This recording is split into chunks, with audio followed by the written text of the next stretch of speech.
Hello there, and happy end of October, beginning of November. My name is Courtney Lilly, and I am your Cosmic Connection Guide. And we are going to go through the weekly placements for all of the celestial bodies within our visibility. So we're using the Stellarium app today, and we are currently on Monday, October 30th. And as we can see, we're going to start with the sun. The sun is currently kind of walking the line between Virgo and Libra. He's not quite in Libra yet. He's still in Virgo. So it is still Virgo season, my friends. So it will continue to stay in Virgo until November 2nd, 3rd, somewhere overnight there. We're going to see the full transition. So here we go. We're going to take this and fast forward in time. So there's Tuesday. Here's the 1st. We can still see the sun is not quite all the way in Libra. And here's the 2nd, and this is at dusk. So on the 2nd and into the 3rd, this is very late into the 2nd, we're going to see the sun enter Libra. So my friends, it is not Scorpio season, it is Libra season that we are entering this week rather. And we'll see the shift from wanting that structure, needing to be able to stick to a routine, or maybe we've seen ourselves not be able to stick to a routine and getting frustrated with ourselves. We'll see that shifting a little bit towards the end of the week, where we are finally able to find the balance and let go of that need for structure, let go of that need for being so routine oriented, right? Like, we don't have to always be, all right, we do this and then we do this and then we do that and then we do this. We can allow for there to be some flow in our lives without so much structure. So we're going to be seeing that this week. And I've been saying for weeks that the sun is still in Virgo, and I am so happy to finally say the sun is still in Virgo, but we're moving out of Virgo and we are going into Libra. So that is one of the main things that is happening this week, especially within the illuminaries and personal planets. There's actually a lot going on. So that's the sun. And I actually want to go back to today. So we're going to scroll back in time here. And we are going to find the moon. Oops, wrong way. All right.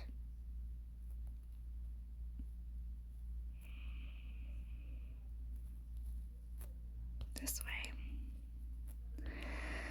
All right, so here's the moon right here. And as we can see today, the moon is in Taurus, and we are in a waning gibbous stage. We just had the full moon. There was that solar eclipse. You're probably feeling a little bit chaotic right now. That's okay. We're going to be in that shadow period for a couple of days, but just know that it's going to lessen throughout the week, and you'll start to feel a little bit more like yourself, a little bit more in tune with your own energy.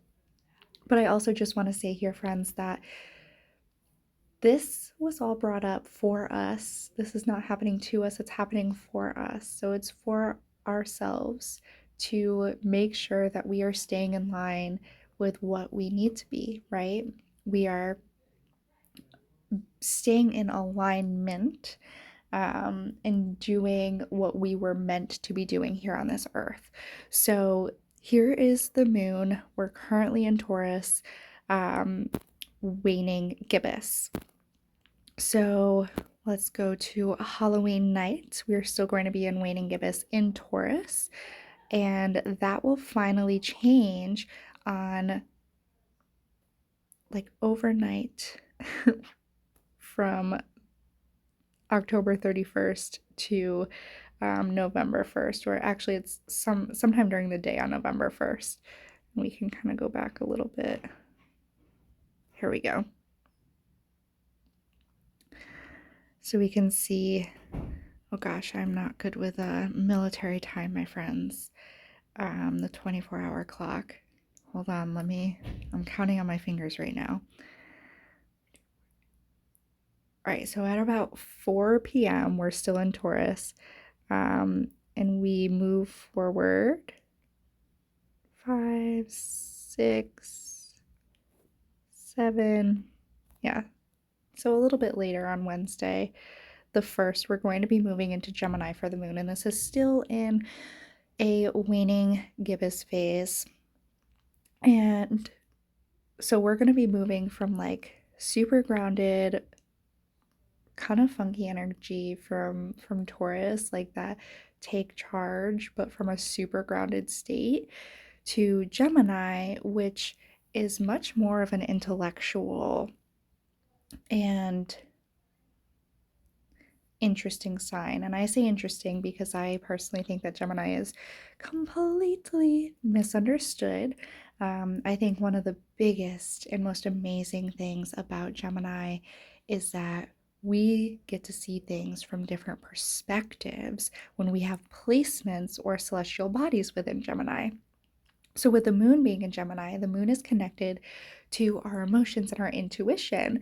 So, we're going to be seeing things that come up within our emotions and intuition and saying to ourselves, interesting. I wonder where that's stemming from and how can I see this from a different perspective? So, that's what we're going to be dealing with for a couple of days while the moon is in Gemini. Now, as we move forward in the week, you'll see that we're going to be in Gemini for a couple of days. So we have Thursday all day, and then Friday for a majority of the day. We can see that we're almost at 8 o'clock at night again. We're coming into the last quarter phase of the moon cycle. And then on Saturday, it's not showing it, but for some reason, this is Cancer. This is the constellation Cancer. So the moon is entering Cancer during the day on November 4th.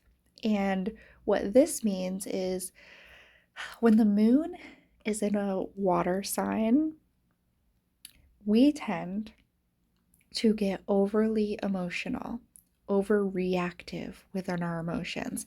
And especially with Cancer, we might feel this come up. Now, this is not a bad thing. This is a phase, right? This is a phase that we have to go through in order to learn and grow from it. So if this weekend you find yourself becoming overly emotional and overstimulated very easily, reacting to things very quickly, that's okay. Just try and take a deep breath and move on. Apologize if you need to, whether to yourself or other people. And I encourage you to bring about the learning that you just had through Gemini during the middle of the week. How can we see this from a different perspective? And the great thing about the last quarter moon is that we're getting a little bit cozier, right? So if we look at the moon phases like a caterpillar butterfly metamorphosis, right? The caterpillar is cocooning right now with the waning gibbous, the last quarter, the waning crescent. We're cocooning and we're getting ready for that new moon coming up.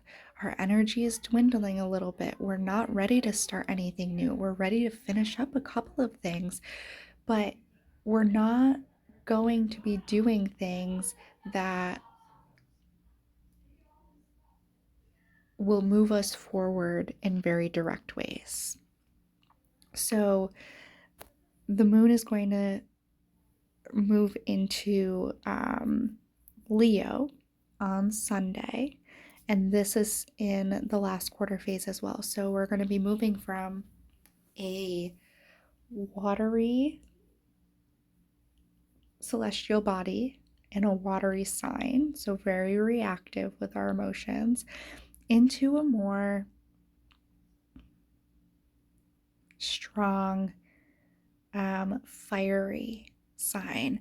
And I think the complexity with dealing with Cancer and Leo is that Cancer is a very emotional sign to begin with, even if we're not just talking the moon, right? And then right afterwards, we have Leo, which means that we often take a lot of those emotions and we roar about it, right? Once that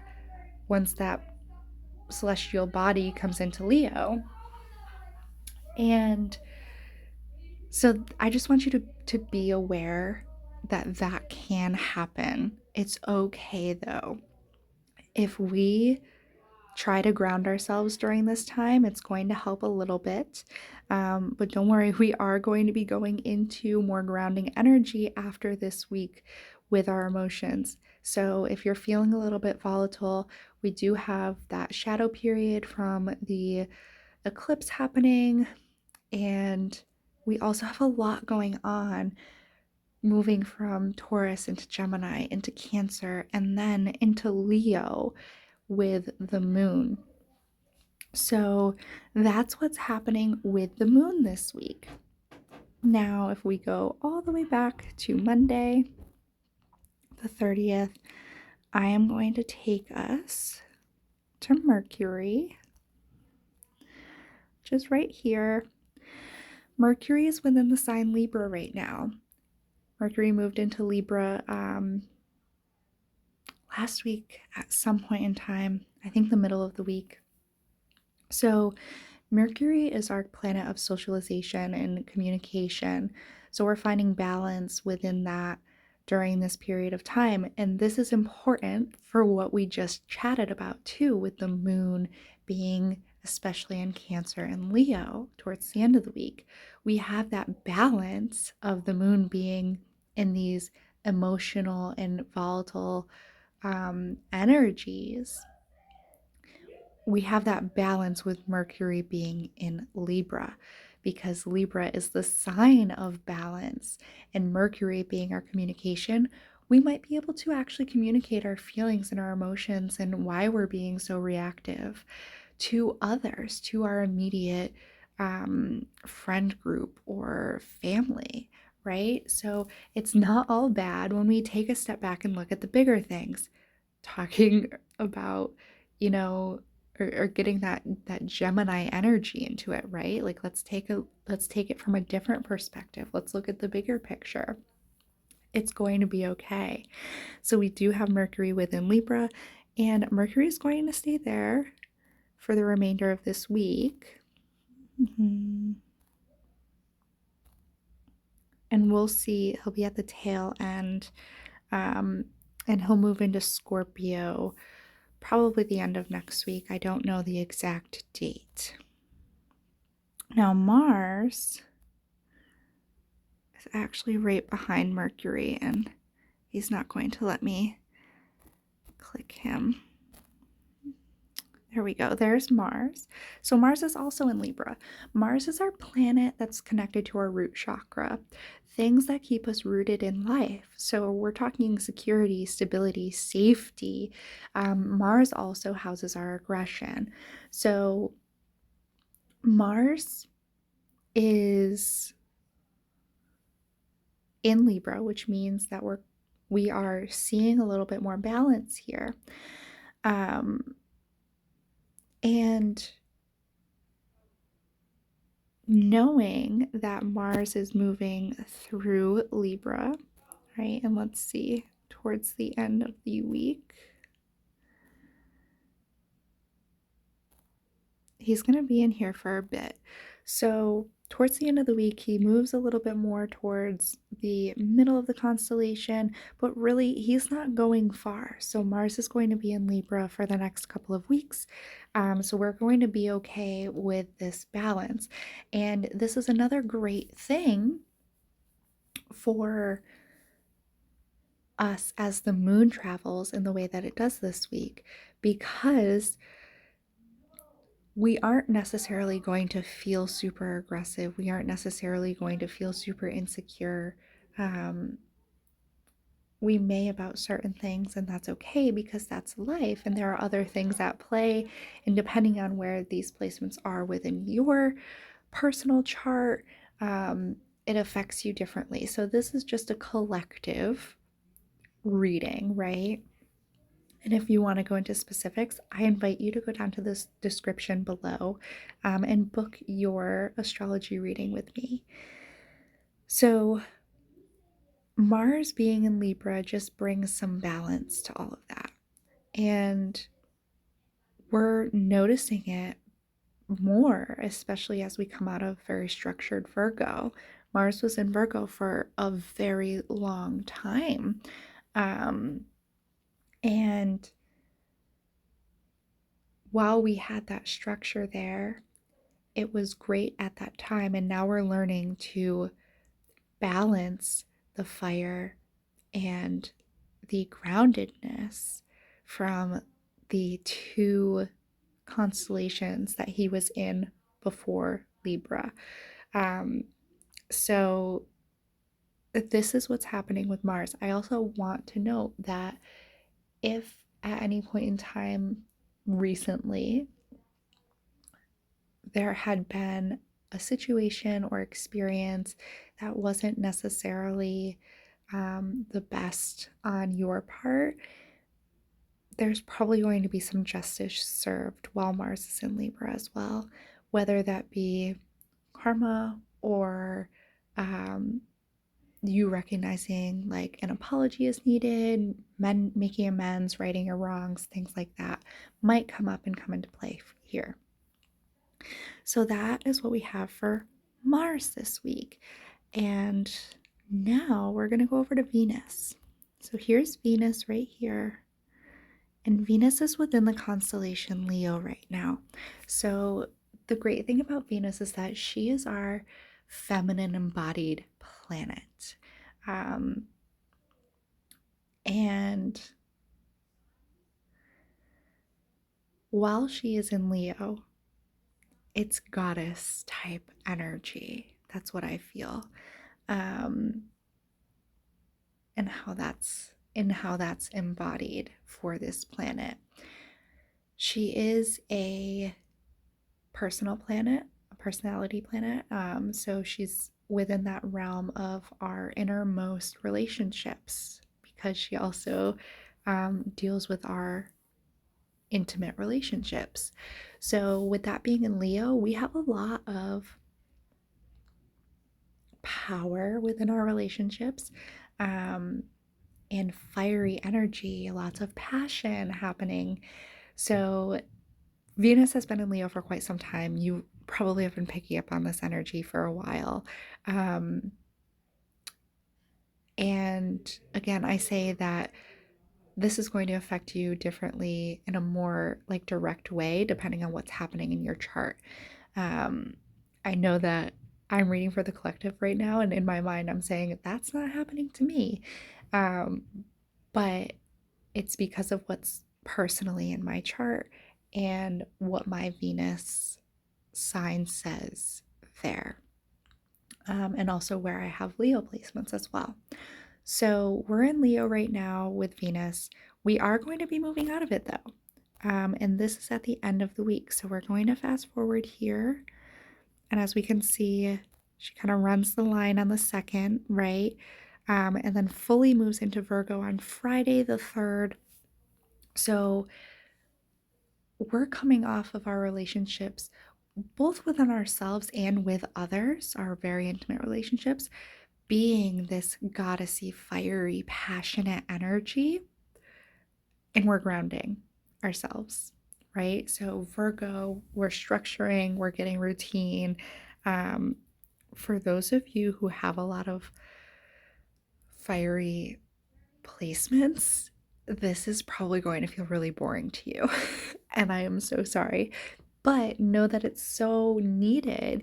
We need some structure in our relationships. And This is going to help you to balance out everything once Venus enters Libra as well. Before it goes into Scorpio, we need to have that sense of balance from the other couple of signs beforehand.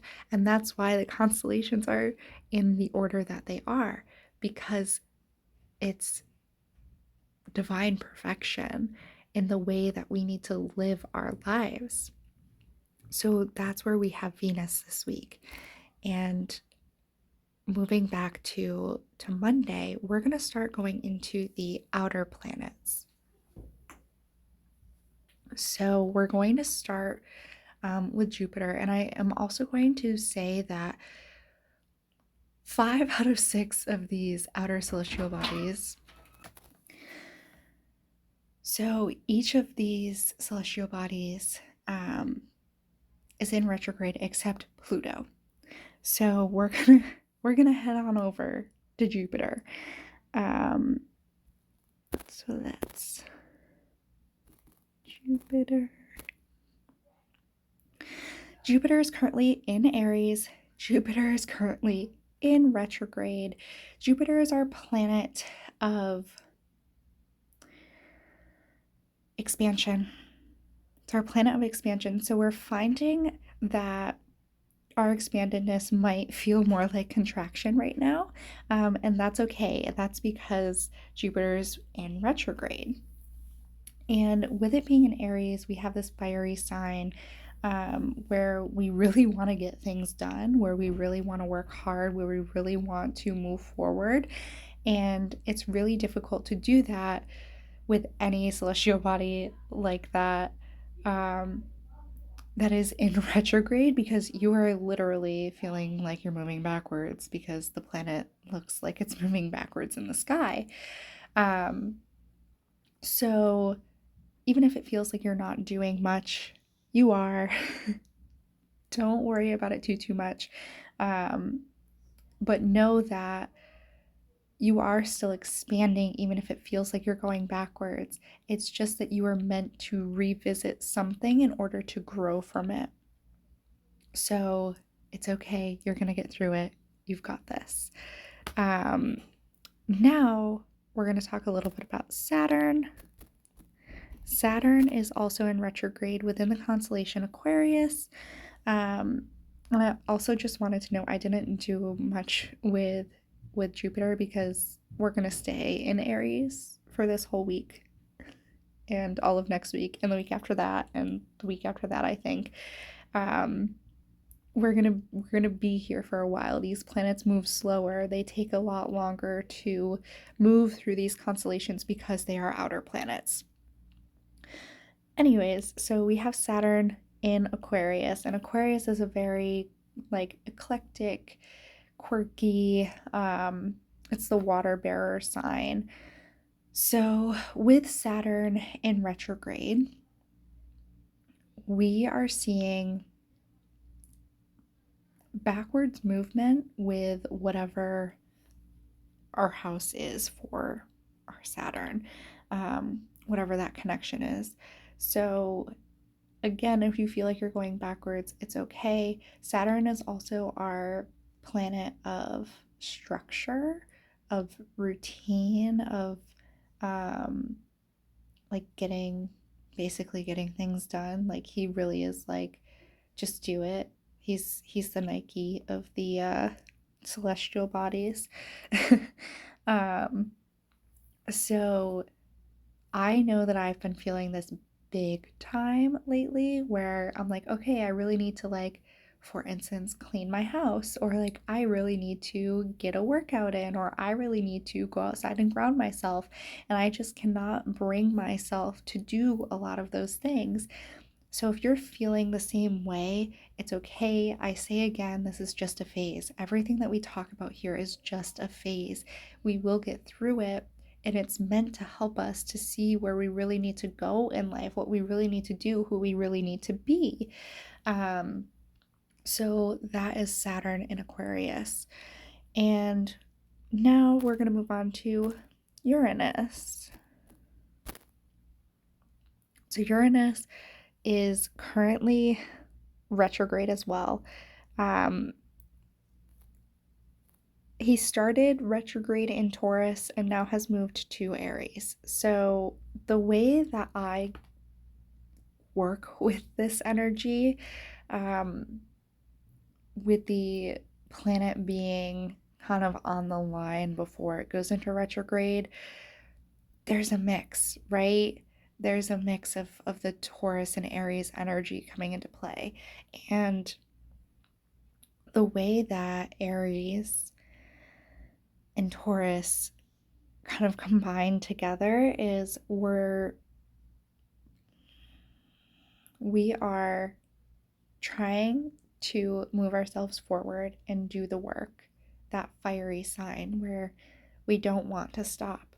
But Taurus is slowing us down and saying, actually, you have to stop. Like, I'm putting my horns up and you have to stop unless you want to run into them. So it's grounding us in what we need.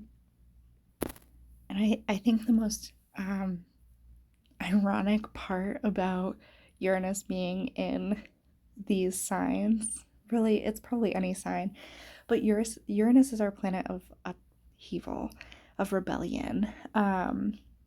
So really, when we're in these signs, when Uranus is in Aries, all it wants to do is stop, right? Like, it wants to kind of do the opposite of what the constellation is known for. So we have a lot of like push and pull with Uranus when it's in any constellation because it is the planet of rebellion. So that's what we're seeing with Uranus this week. And moving further out, we've got Neptune in Pisces and Aquarius. We can see that he is currently towing the line between the two constellations. So what this means is that he has aspects of both Pisces and Aquarius, the water bearer and the fish, right?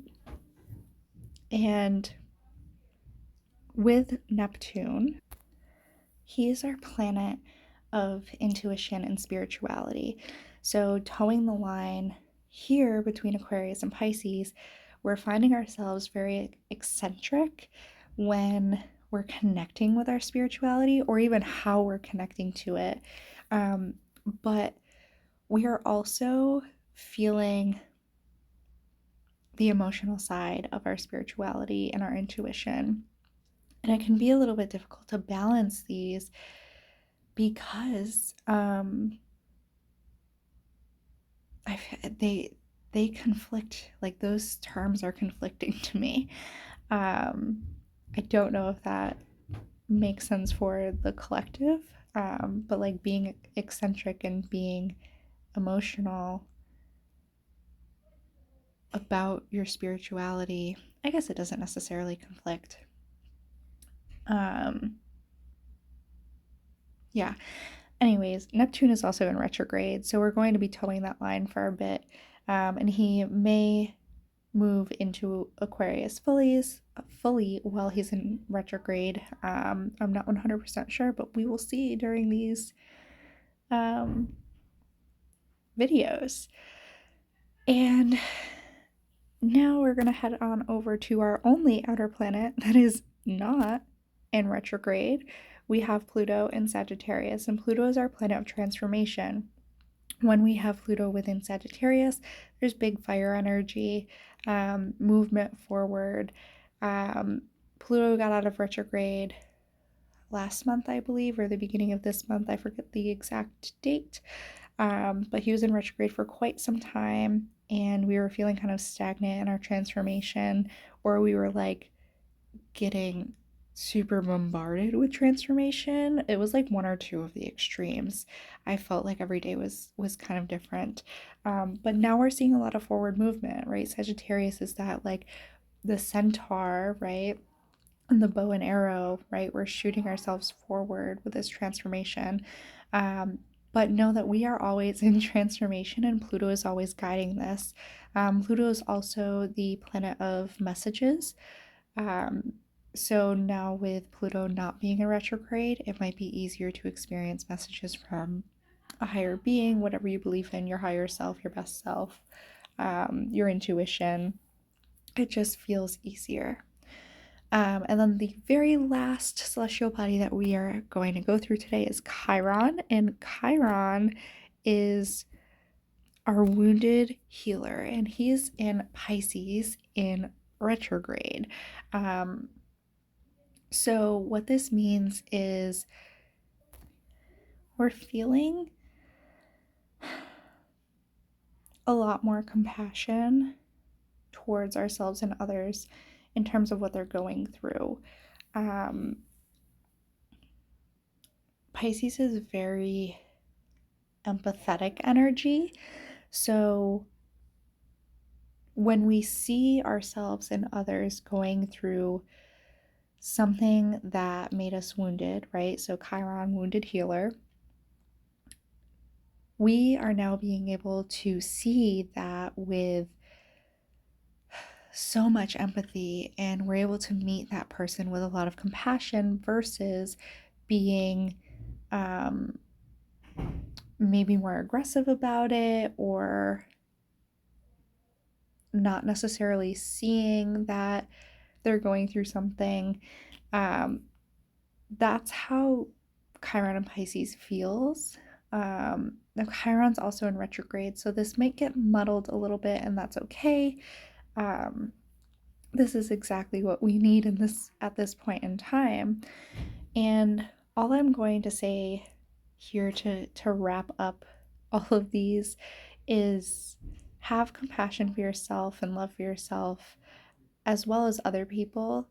It can be difficult to understand what even we ourselves are going through sometimes. And because of that, it's that much more difficult to understand what other people are also going through. And everybody's different. We're all going through something, we're all healing something, we're all on a journey. So just keep an open mind and be aware of the things that are going on within you and without you. So that wraps up the astrology insights for this week. If you're interested in a chart reading of your own and to look at how these placements might affect you personally in a much more drilled down sense, then go ahead and check the description and you can book your astrology reading with me. If you have questions, feel free to comment them below. I'm always happy to answer questions on here as well or in other videos. Thank you so much for being here with me today. I hope you all have a wonderful week, and we will chat again soon.